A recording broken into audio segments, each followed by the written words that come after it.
It's good to be with you today. I will Yes. just share my screen now. Yeah, please go ahead. Thank you very much. Thank you very much for the invite to come and talk today. I have very much enjoyed listening to the meeting so far and hearing about all the success of progress towards this exciting new industry in Korea.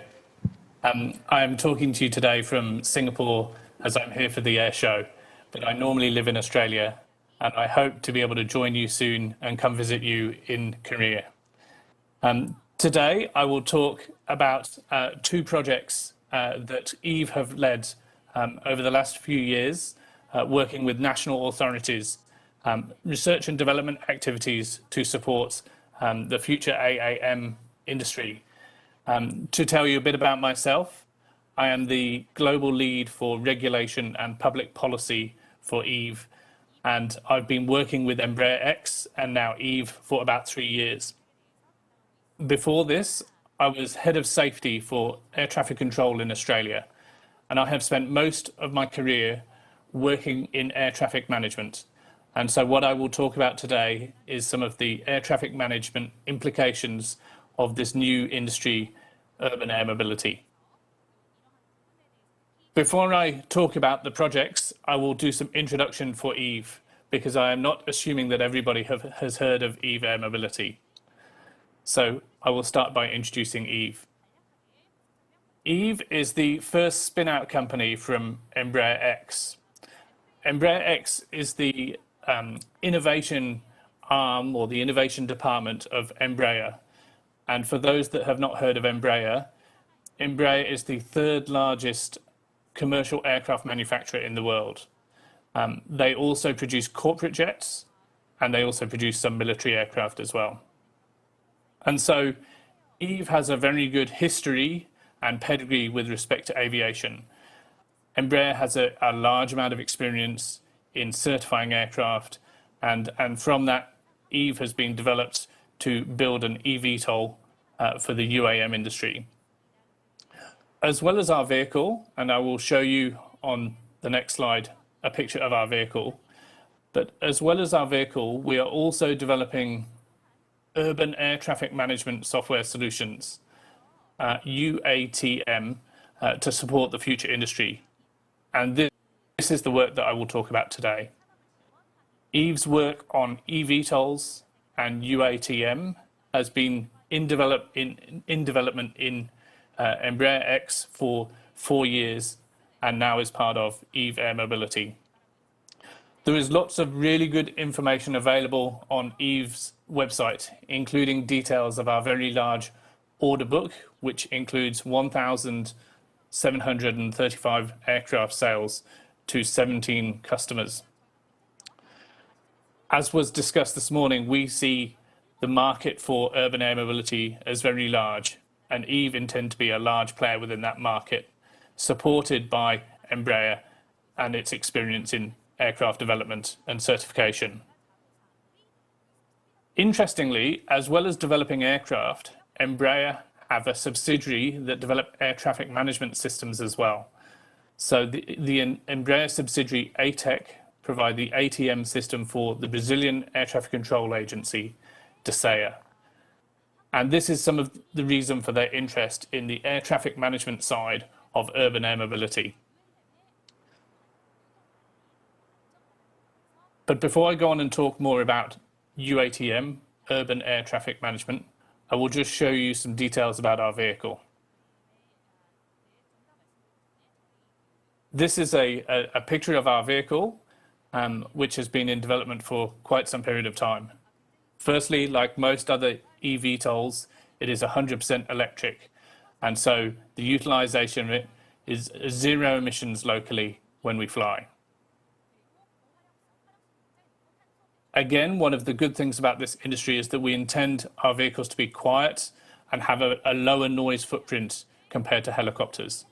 And for our vehicle design, this will be particularly true in the cruise phase of flight, where we used wing-based lift. We have put a lot of effort into thinking about how people can use the aircraft. and we have used a human-centered design approach to make sure the cabin can be accessible by all types of passenger. And equally, we have put a lot of thought into making sure that the design of the vehicle is both simple and reliable. So we want to make sure that the cost associated with the vehicle in terms of certification and ongoing maintenance is low. Our vehicle will be piloted at first, and we expect to operate the vehicle as a piloted VFR aircraft. But it is going to be ready for autonomy. And in the future, we hope to be able to fly the vehicle autonomously with passengers. Our focus is on urban air mobility. So we are looking at missions in the 60-mile range, and we think our solution covers nearly all of those targeted missions based upon our design. And like we have heard this morning, we expect this to be available to more people at a more efficient cost in the future. So as well as building a vehicle, we are doing a number of other things as Eve as well. So we are also looking to operate aircraft with partners and jointly operating those aircraft in different places in the world. We are also going to utilize Embraer's maintenance, support and training network to provide services for Eve and other types of vehicle around the world, using our experience in services and support and training. And then finally, what I will spend most of our time talking about today, we are developing solutions to support the air traffic management of urban air mobility.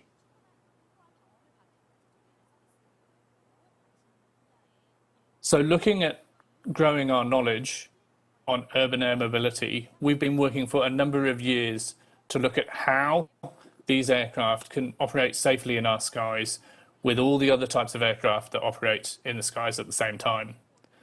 3 years ago, we published our Flight Plan 2030, and at that time, not many people were talking about the air traffic management of urban air mobility. And what we believe is that a new approach is needed to manage these aircraft in the future.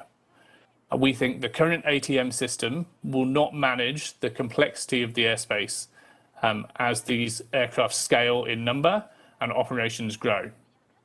Equally, we don't think that drone traffic management or UAS traffic management systems will be able to manage piloted passenger carrying aircraft.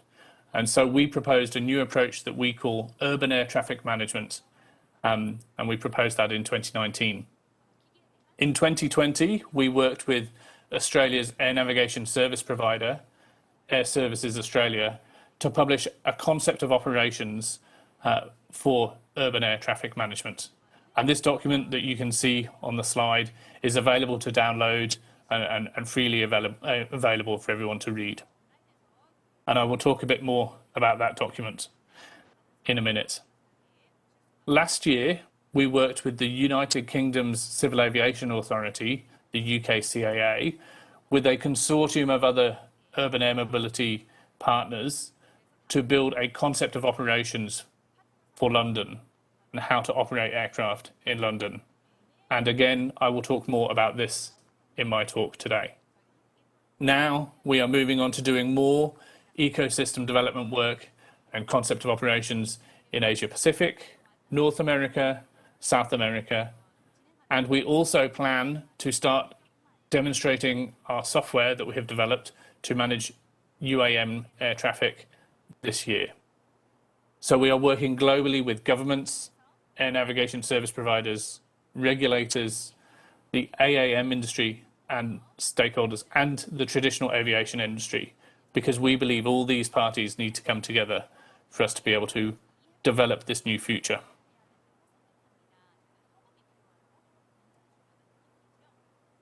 So when we think about this future that people have been discussing today, we need to think about the network of operations that will be needed to support the future services that we would like to offer. In the future, we will see much higher tempo, density and complexity of operations. The number of operators in the urban environment will increase significantly, and there will be multiple different vehicles with multiple different operations occurring at the same time. as has been discussed already today, these vehicles, eVTOLs, will have unique performance characteristics. How they will behave will be different to traditional aviation.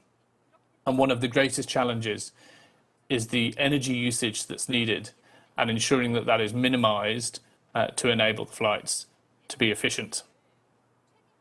We expect in the same time to see both more UAM aircraft, more eVTOLs, and more drones operating UAS aircraft operating in the urban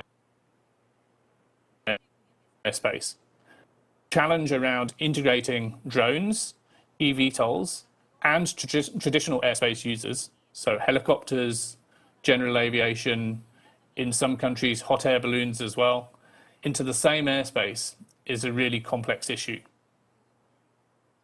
Another factor that we need to consider is how vertiports are used and enabling short turnaround times that occur at short notice and where we need to be able to guarantee that the aircraft can land, charge, and take off when it needs to for when the pilot and the passenger need to use the aircraft and the vertiport. We've done a lot of work with current helicopter operators, current air mobility operators, to understand how their operations work today. And what we see is some real challenges in how we might be able to work things in the future.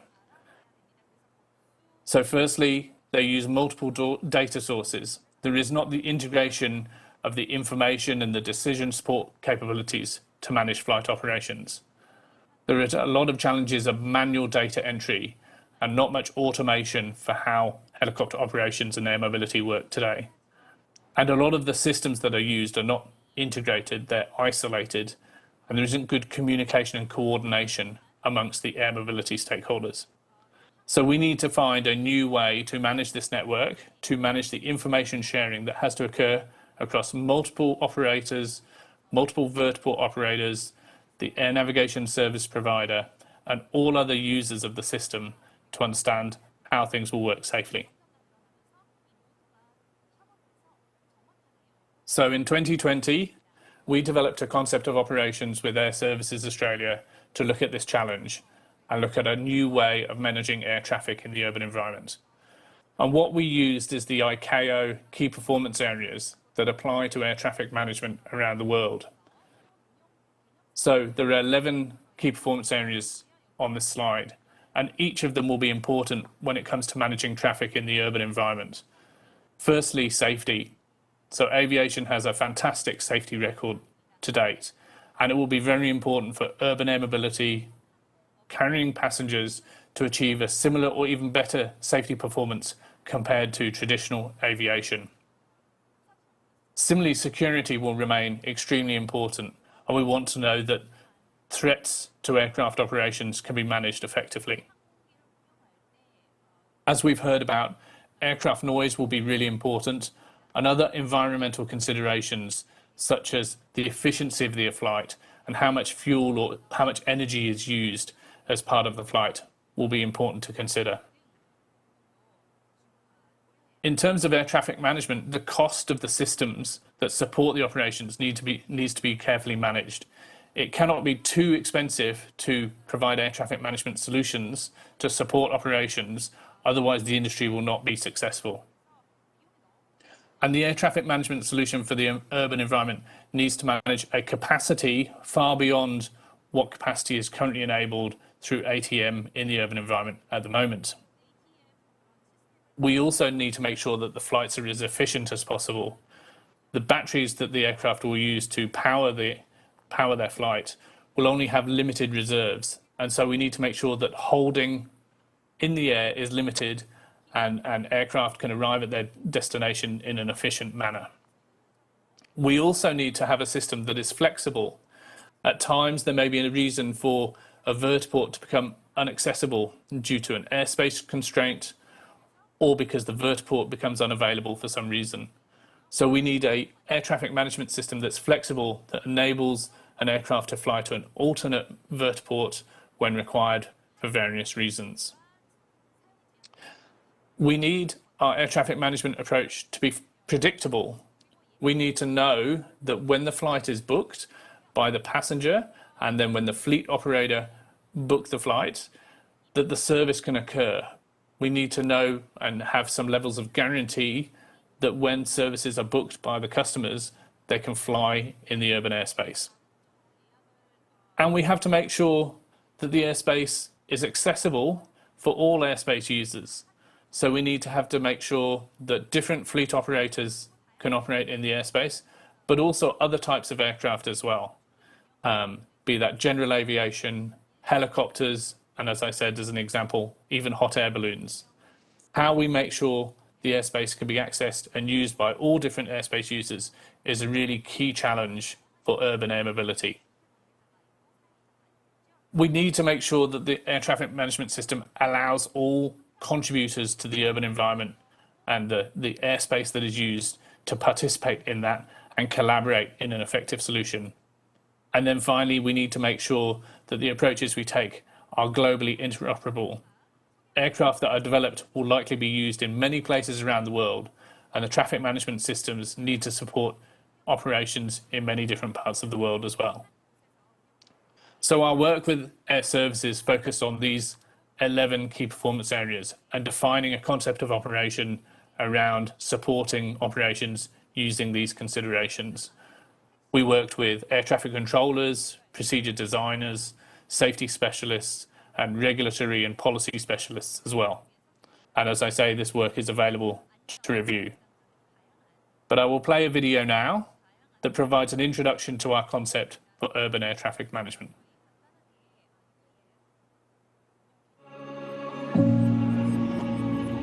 Electric vertical takeoff and landing vehicles, or eVTOLs, will soon transform urban air mobility. We'll rely on eVTOLs to get us to our destinations on a daily basis.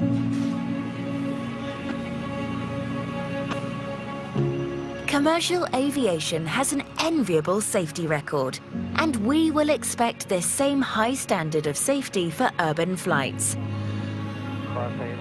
But today's air traffic control system wasn't designed for high volumes of low-altitude intracity traffic.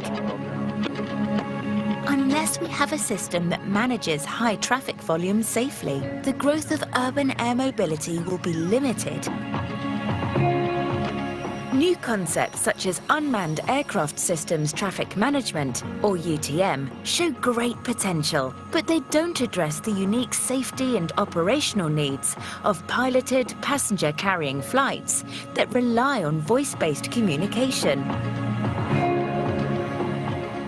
We've developed a concept called Urban Air Traffic Management, or UATM, to ensure the safe scalability of urban air mobility. UATM proposes a centralized system for managing urban air traffic that also exchanges information with ATM and UAS service suppliers. As demand for urban air mobility grows, UATM will mitigate safety risks, reduce demands on air traffic control, ensure equitable airspace access, and adapt as aircraft evolve from piloted voice-based flights towards autonomy. UATM is built on two foundational services: airspace and procedure design, and information exchange. These foundational services ensure a harmonized approach to integrating all airspace users, including conventional aircraft and unmanned aircraft systems. To support daily traffic management needs, UATM provides 4 operational services: flight authorization, flow management,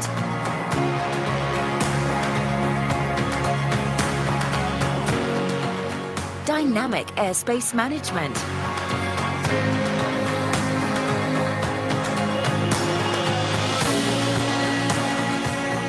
and conformance monitoring.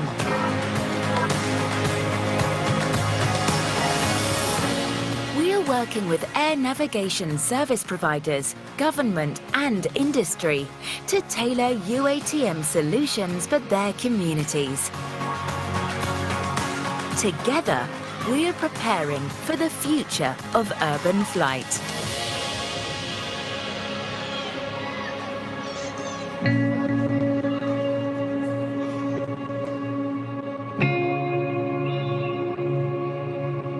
Okay, so I hope from that video you get some idea of some of the challenges we see with operating in the urban environments where we have to manage the integration with traditional airspace users and with drones, and manage the fact that these aircraft will start as most likely piloted passenger carrying aircraft that operate under visual flight rules, but eventually evolve towards remotely piloted and eventually autonomous aircraft. And so we believe a new construct, a new concept is needed for the entire urban airspace, where all users of that airspace are able to be integrated into one traffic management system. So this was the work we did in 2020 with Air Services Australia, and it was a very successful project. We enjoyed engaging with the air navigation service provider, and we had really good feedback on that work. In 2021, after that work, we went on to work in the UK with a consortium that we put together. Led by Eve, we involved NATS, who is the UK air navigation service provider, Heathrow Airport, London City Airport, Skyports, who we'll hear from in the next presentation, but Skyport's the vertiport development company, and importantly, other OEMs, other aircraft manufacturers in UAM to ensure that we had a holistic consideration of the issues. So we invited Vertical Aerospace and Volocopter to be part of this project. And the last consortium member was ATEC, who are the subsidiary of Embraer that build the air traffic management system for Brazil. So we pulled together this consortium and we worked with the United Kingdom's Civil Aviation Authority, the UK CAA, to develop a concept of operations to integrate UAM aircraft into London. How would that work with current airspace? How will we look at designing the airspace and the routes to enable the integration with current operations? As part of this project, we also looked at stakeholder education and engagement to validate and promote the benefits of urban air mobility. And we looked at how we would organise a use case to transport people from London City Airport to Heathrow Airport with some stops in between those two airports, London City and Heathrow being on either side of London. As part of the project, we also did some simulation and modelling because we wanted to validate some of the concepts and ideas, and we worked closely with the UK CAA on the work, and they provided significant feedback. And details of this project are available online at the ukairmobility.com website. And we hope very soon to publish the final results of this project, hopefully within a few months. And it'll be good to be able to share that with people. But prior to our final publication, the UK CAA has already gone ahead and published a CAP document, as they call them, CAP 2272, which is based upon the work that we did on the London concept of operations. That document looks at some of the key considerations for airspace integration within an urban air mobility landscape. So this is a first document of its kind that is trying to spell out what are the challenges, particularly regulatory challenges for airspace integration to achieve UAM sustainability, to achieve the UAM business case. It was great to see this work published, and it's available through the link shown at the bottom of the slide. And we will be very interested to receive feedback on this, as well as the Air Services Australia ConOps, and then eventually when we publish the concept of operations for London as well. So thinking about these projects that we've done around the world, And I should mention we have done other projects around the world as well. We have also done simulated passenger journeys, looking at how people would fly using helicopters. And we have also done consideration of passenger experiences and eVTOL and passenger user journeys to prepare for UAM implementation. If we look at a number of these projects we've done around the world, what we think is really important is that the ecosystem that is developed to support UAM needs to be agnostic. It needs to be able to work for a variety of different airspace users and aircraft types and operators. It needs to be integrated. So it needs to allow operations to integrate with urban air mobility operations, ground operations, other airspace operations. And it needs to be equitable to allow all members of the ecosystem and all members of the airspace to participate to the greatest extent. If we don't achieve this, we won't allow the industry to scale and we won't get the community support and industry acceptance. And so we'll continue to work on these subjects with governments and industry over the next few years, and we'll be very keen to work with people in Korea on this as well. We find the best work we do is when we partner with other organizations. And so I give you just two examples here. We have partnered globally with Skyports and done a number of projects with them to explore the ecosystem. And another example from the Asia Pacific is we've have a collaboration with Ascent, where we have an agreement to provide 100,000 hours of flight time per year across Asia Pacific. And so to conclude, we are now looking to who we may be able to partner with in Korea, because we're interested in developing concepts, systems and services across our product portfolio in Korea with Korean organizations. And so I hope I can come and visit Korea very soon, and we look to partner with people in the future. Thank you very much for your time.